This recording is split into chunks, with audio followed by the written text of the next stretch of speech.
En el período moderno, 1930 a 1960, son numerosas las empresas de filiación italiana que cambian la fachada de la ciudad con sus numerosas construcciones. La empresa Stamati, Attilio y Juan Simonutti, los arquitectos Arturo y Casimiro Lomello, los arquitectos Roberto y Luis Croci, el arquitecto Baroni, el constructor Luis Gasparotti, José Bocchieri, el arquitecto Domingo Bertuzzi, los constructores Tayana, Sirio Casabianca, el arquitecto Pedro Mazzucchelli, el técnico constructor nacional Pedro Abate y Umberto Mazzarantani, Umberto Greco, Félix Palavidini y las empresas May y Beltrame, a las que se suman Yepe y Pinasco y la de Luis Constantini. Sin olvidar a los primeros técnicos constructores nacionales egresados de la Escuela Industrial de la Universidad Nacional del Litoral, que aportan la estética racionalista a la visual y el confort santafesino.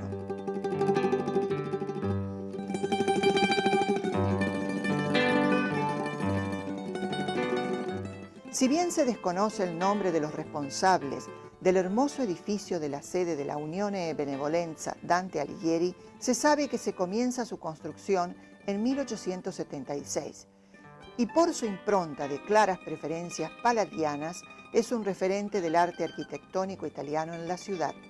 Interesante también el edificio de la segunda sede de la Dante Alighieri, cita en calle 4 de enero, solar recibido en donación al disolverse el Círculo Napolitano en 1929. Su arquitecto fue Ángel Guido, responsable del famosísimo monumento a la bandera de Rosario. Las estrellas que ornan el frente constituyen su firma, la que también corona la alta torre del monumento belgraniano.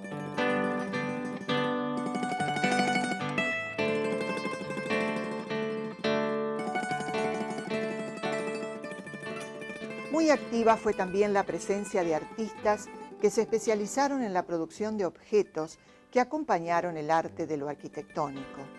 Si bien muchos quedaron en el anonimato, es posible identificar entre los ebanistas a la Bottega Guccione, responsable de la magnífica lámpara que pende desde 1938 de la cúpula central de la iglesia del convento de Santo Domingo, y a don Antonio Saverio Di Dio, quien llegó a Santa Fe en 1922 y comenzó su etapa creativa como ebanista del conocido mueblero Antonio Castagnola.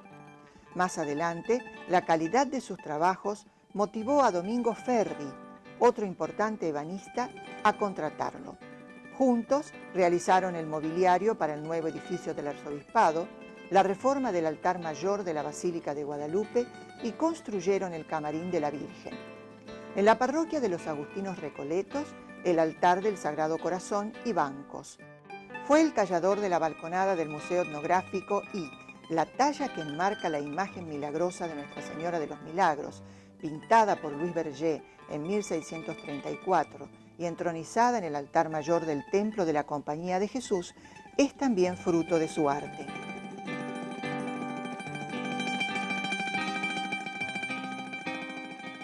Es importante recordar que el primer fotógrafo en radicarse fue el italiano Pedro Tappa en 1862.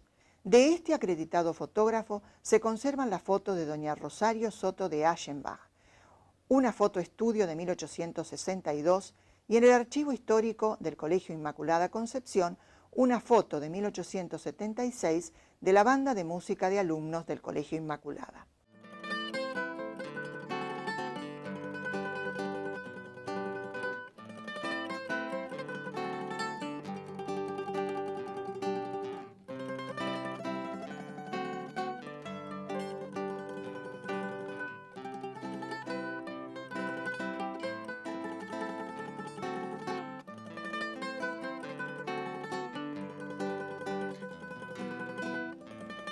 Los artistas italianos acompañaron y enriquecieron la vida cultural santafesina desde los primeros años del siglo XIX.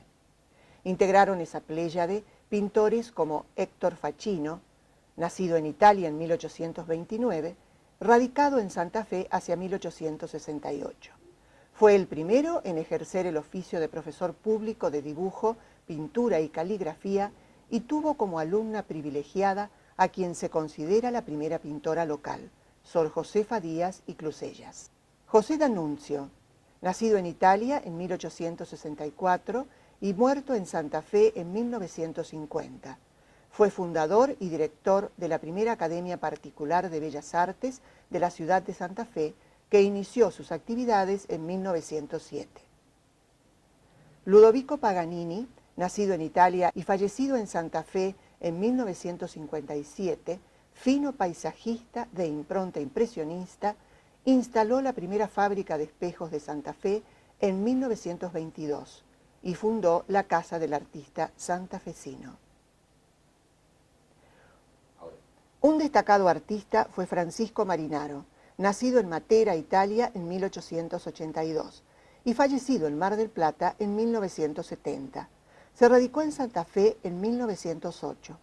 Su vasta obra se caracteriza por su interés hacia lo ornamental y la temática religiosa, destacándose por su enorme habilidad para la resolución de trompe-l'œil. Su personal manejo de la técnica, como así también sus pinturas, tallas religiosas, relieves ornamentales en fachadas, diseños de vitrales y pergaminos, unidos a su personal caligrafía, permiten al ojo avesado identificar sus trabajos. En 1912, junto a Cingolani, inició la decoración de la bóveda central de la Iglesia del Carmen, concluida en 1916. Llevó a cabo, además, la ornamentación que enmarca la Puerta de los Milagros de ese templo.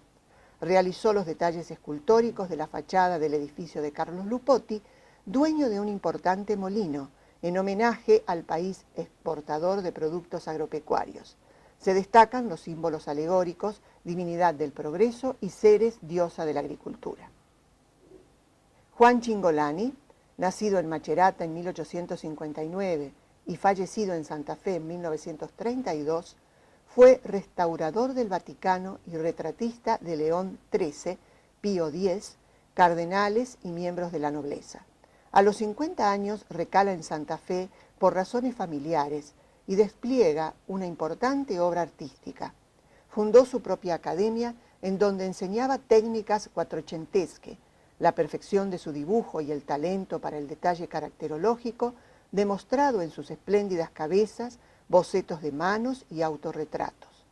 En 1927 pinta el Camarín de la Virgen de Guadalupe, hoy desaparecido. Sus pinturas se encuentran en Turquía, Francia e Italia. José Domenichini, nacido en Potenza, 1903, y fallecido en Santa Fe en 1989.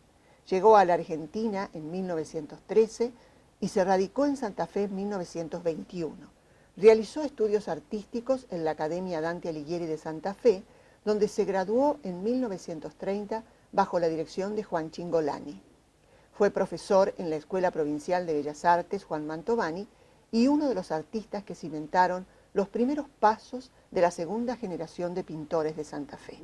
El otro artista italiano que pasó por Santa Fe, residió en Santa Fe desde el año 1929, que fue Sergio Sergi, o Sergio Sergi, que su nombre verdadero era un seudónimo, era Sergio Osevar, que también fue similar el caso a el de Cingolani, porque era un artista, no un pintor, un artista de gran formación, que había venido, se había formado en la Academia de Trieste, la Academia de Bellas Artes de Trieste y en Roma, y que pertenecía a los digamos, estamentos culturales y artísticos más importantes de Italia cuando él viene. Sergio Sergi aquí realiza una labor muy interesante como artista, pero también como movilizador de expresiones y cambios de conducta en el medio. Él es un moderno, de modo que tiene otra altura su expresión. Trabaja unos pocos años como restaurador en el Museo Rosa Galisteo de Rodríguez y después realiza su propia obra, la obra grabadora tan excepcional, pinta pinta algunos retratos magistrales, el retrato de Zapata Goyán, el retrato del doctor Virasoro. Está aquí unos 17, 18 años hasta que finalmente se radica en Mendoza, zona cuyana donde realiza una labor interesante en la escuela de arte y donde fallece. Salvador Massa, nacido en Fondi, Italia, en 1941 y fallecido en Italia en 2013. Se inició en el arte en su Italia natal y llegó a Santa Fe en 1954. Estudió en la Escuela Provincial de Artes Visuales Juan Mantovani, donde fue alumno de maestros de la pintura como Molinas, Supisiche, Vigliani, Puccinelli, aunque destacó a José Domenichini en la formación en el color de la paleta italiana. Cuando terminé la escuela, también estudié con Domenichini, José Domenichini.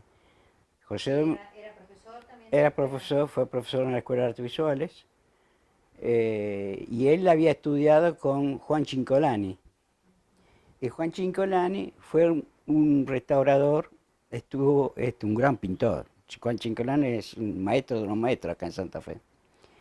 Y fue restaurador del Vaticano.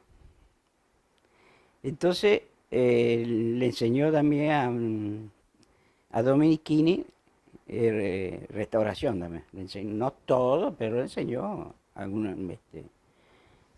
Y Domenichini me lo transfirió a mí.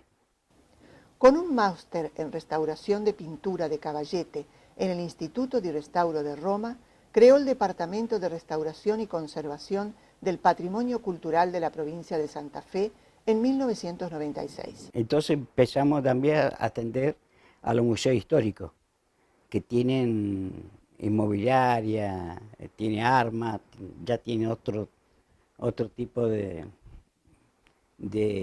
restauración. Porque primero eran todo únicamente pintura, escultura, y grabado y dibujo. Ha restaurado cuadros de los maestros argentinos Quinquela Martín y Soldi, como así también las tallas del camarín de la Virgen del convento de Santo Domingo y una imagen de la Virgen traída desde Nápoles a Santa Rosa de Calchines. Salvador para mí fue esa persona que me introdujo en el mundo de la restauración. Empecé a trabajar con él, me acuerdo que me metía en su taller de restauración, lo ayudaba. Un trabajo lindo que hice con él, que fue también la introducción a todo esto de la gran obra, fue el retablo de la Virgen de Guadalupe, acá en la Basílica, que él tomó ese trabajo y bueno, me contrató a mí para trabajar en las alturas junto con él y otro muchacho. Siempre uno pensando en Italia, y entonces en un momento pensé, ¿por qué no pintar las dos vivencias? Entonces dije, bueno, voy a pintar las construcciones de allá de Italia con el paisaje del paisaje de la costa, el paisaje argentino. Y como cuando yo de chico siempre me sentaba vivía en una casa, una casona, que tenía ventanas de medio punto. Y enfrente también había casas también muy antiguas, con todo este tipo de arcada. Entonces yo me sentaba ahí en la ventana y dibujaba. Así que eso ya lo tenía en mi memoria. Entre 1987 y 2010 fue presidente de la Asociación de Artistas Plásticos Santafesinos, impulsando con gran vitalidad el espacio del arte en Santa Fe. Benito Postoña, nacido en Trieste en 1939, inició sus estudios en Italia, donde ejerció la docencia en los cursos de xilografia. Io ho cominciato a studiare al liceo artistico di Venezia, perché non c'era un liceo artistico a Trieste. In quel momento si forma un istituto d'arte a Trieste con indirizzo all'arredamento navale. In quel momento era il boom della costruzione di navi di passeggeri. e inizio anni 60, no, anni 50, Anni 50, dopo la guerra. dopo la guerra. Poi dalla compagnia di commercio d'aviazione sono passato a un cantiere olandese, la Verom United Shipyards, dove ho continuato a lavorare fino al 1968 e nel 68 mi sono trasferito all'Argentina, prima a Buenos Aires e poi dopo Santa Fe. Se radicó en Santa Fe en 1973, produciendo arte e integrando desde hace décadas el grupo Quadra. Nel 96, con la creazione di questo gruppo con il quale abbiamo fatto più di 20 mostre in giro per il mondo, Ostia in Trieste, in vari posti d'Italia, in Russia, in Portogallo, un po' da tutte le parti, tutti, dico prima di tutto, amici. Con uno di loro siamo amici quando avevamo più o meno 8 anni, ossia, e continua. Come si chiama questo gruppo? Si chiamava, perché purtroppo in questo momento, gruppo Quadra, per i 4 componenti. I miei anni di permanenza in Brasile, che sono stati 8 anni, non è stato un giorno. I miei anni in Argentina, che sono più di 40, e i miei anni dell'Italia si trasformano in un tutt'uno dove tutte le esperienze sono presenti. E questo forse dà una caratteristica all'opera un po' particolare. Se ha interesado por pintar especialmente todo lo humano y temas relacionados con la vida sencilla del hombre. In molti casi vedo che si copia il modo di fare, non le motivazioni. Ossia, oh guarda, quello fa così, io faccio così e faccio pure un'opera d'arte. No! Tu devi fare il tuo modo e costruire il tuo modo di essere, il tuo modo di costruire l'opera d'arte, e se poi arriverai a quel risultato, d'accordo, però non devi partire dal risultato per fare l'opera d'arte, devi partire da te per arrivare poi a un qualche risultato. 3-4 anni fa ho cominciato, ho detto no, voglio fare veramente una serie, cosa che non ho mai fatto, una serie di quadri dedicati al tema dei giochi, come un riscatto proprio del gioco dei bambini, che è la prima forma di socializzare, la prima forma di relazionarsi con gli altri, e anche, come dicevo prima, delle regole, di sottomettersi a una regola per giocare. La cavallina, che è quello che si salta uno sull'altro, che è indicato lì da quelle parti, le più semplici come l'aquiloni, la capriole, corda, il cerchio. L'esperienza sono sempre enriquecedora, sempre algo más nos ayuda a comprender y apreciar. A mí me preguntan, bueno, pero ¿qué mejor? ¿Italia o Argentina? Pregunta clásica. No son comparables, son dos cosas distintas. Las dos cosas distintas hacen que uno, por cierto aspecto, puede preferir la Argentina, por otro aspecto Italia. Hay también, pienso yo, muchos preconceptos sobre lo que es una cosa y la otra.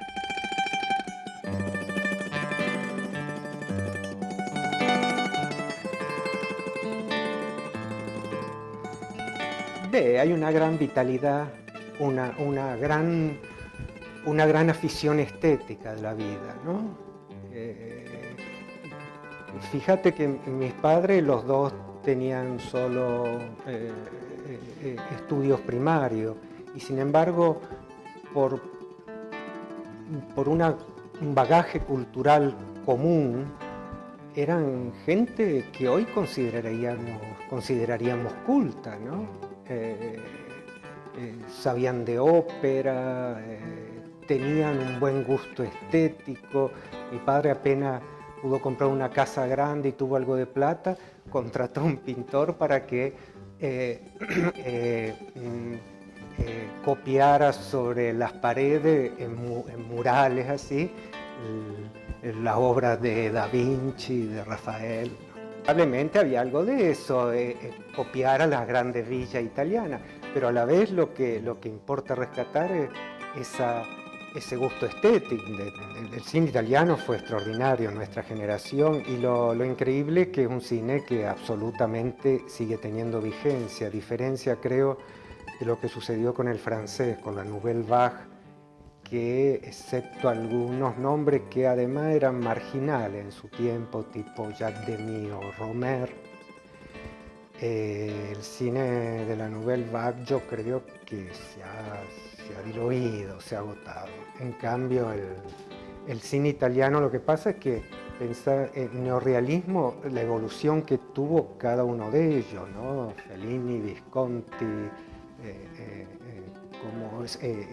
Antonioni, fueron cada uno hacia divergencia y a lugares impensados. Mi tatarabuelo es Antonio Pautasso, de la ciudad de Alba, de la provincia de Cuneo, de la región del Piemonte, que tiene 55 años, pero está tan envejecido y tan agotado como es la vida de los campesinos pobres, que parece mucho mayor. Ese, de acuerdo a los rastreos que yo hice, lamentablemente todos mis parientes mayores han fallecido, ese es como la cabeza de la familia. Él venía con 3 hijos chicos, los mayores habían quedado en Italia. Era un hombre que venía con su tercera esposa, que es Magdalena Alessio, que tiene 41 años y parece muchísimo mayor. Y 3 chicos, Domingo, que tenía 10 añitos, Mariana, que tenía 12, y Lucia, que tenía 15. Lo interesante del caso es que Lucia se casa con un Beñis y una hija de ella se casa con un Silvestre. Estos 3, Domingo, Marianina le decían, y Lucia son hermanos, ¿no? Entonces, esa Lucia es abuela de Carlos Silvestre Beñis, gobernador de esta provincia. Y Marianina se casa con un Tesio, que es mi bisabuela. Ella es abuela de mi papá, Aldo Tesio, que también fue otro gobernador de la provincia de Santa Fe. O sea, acá los Pautasso, los Silvestre Beñis, los Tesio, además de estar emparentados, a mí me parece que son un ejemplo paradigmático, un ejemplo emergente de lo que fue gran parte de la inmigración argentina. Bueno, fue muy curioso mi aproximación a Italia, porque si bien yo vengo por distintos lados de ancestros italianos, y también los tengo españoles y suizos, mi descubrimiento de Italia empieza paso a paso cuando yo empiezo a escribir en el diario Litoral, una columna de los días viernes, Santa Fe en clave. Esa era digamos, la idea que unía toda la serie de notas. Era un poco escarbar sobre la historia de Santa Fe, aquellas cosas que me llamaban la atención. Dije que empezaban con el hecho de levantar la mirada de las baldosas. En vez de mirar la baldosa, empezar a mirar para arriba, uno se encontraba con una ciudad edificada, y esa ciudad edificada remitía una y otra vez a Italia. Yo diría que la punta del hilito fue Santa Fe, levantar la cabeza, ver lo que había en las paredes me remitían a la italianidad, me remitían a Roma, los nombres y apellidos de los constructores también. Próximo paso, ir a ver en vivo y en directo lo que era Las Fuentes, y Las Fuentes, la conmoción de como cuando uno de golpe descubre algo, una vocación, bueno, fue una explosión interior, porque yo estaba enamorado, yo me enamoré de Italia. Después tenemos una relación madura. Una relación madura donde yo puedo ser crítico de muchísimas cosas de la italianidad, pero puedo valorar, sigo valorando las otras, ¿no? Además, la Argentina es tan italiana en tantas cosas.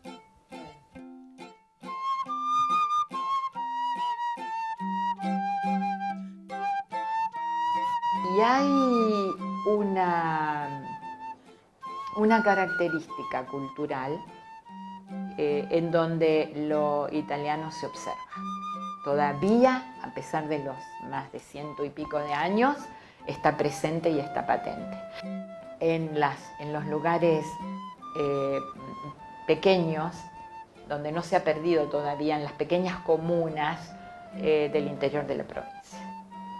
Esta zona fue muy impregnada de italianidad, sin duda. Por eso Santa Fe también es una provincia mucho más horizontal en términos de propiedad y es mucho más democrática, porque los ciudadanos que crecieron sobre ese soporte, donde todos eran dueños de algo y donde todos evolucionaban con su trabajo y demás, en una horizontalidad de derechos y de oportunidades a través de la escuela y demás, de la educación, bueno, generó naturalmente un tipo humano que es casi naturalmente democrático, cosa que no se da en todas las provincias que tenían relaciones más de tipo feudal.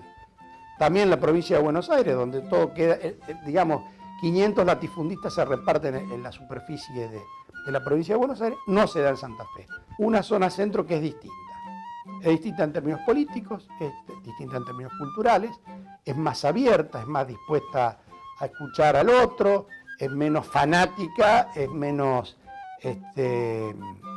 tolerante, y es más abierta, Así que no es poco lo que, más allá de lo que es la construcción física de un país, la construcción de la cabeza de un país, digamos, la construcción intelectual de la Argentina, la construcción cultural de la Argentina, tiene raíces italianas por donde se la busque.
forse non basterà, sì che si va allo